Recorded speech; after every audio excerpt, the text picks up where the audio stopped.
concept kisim bang in Bible kisim le Richards ki bol na zat a hin mai cham kisim le Facebook apartment sang pa kai din ki mang le hagau hin kho hadai hi in de network lo namun ho a mobile pan na be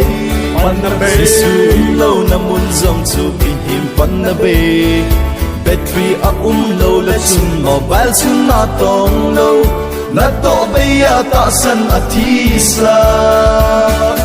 mobile ichunga jing banga jisu ki ngai le do ga bol te son sit ho min te jisu sanga van noi thil sim ikel thu pi le hagau hin ko alna hasam si khut zung in atham lo le mobile ma hi lo mi him zong atong gim ho bo lo hing achang nge sum le pai lut lo le ki ho na hi thei lo hop som pilo phat thei na chang ho mobile ichunga jing banga jisu ki ngai le do ga bon te son sit ho min te jisu sanga van noi thil sim igel tu pi le hagau hin kho alna hasam si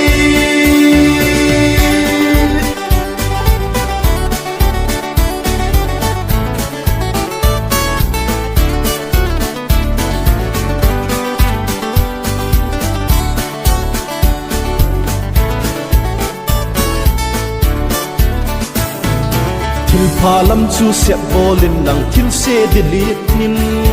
leiset lungai na format gol pha ki sefin thu di chu cha jaldin mang chan hagau hin kho in vibrate bangin hagau va hat nin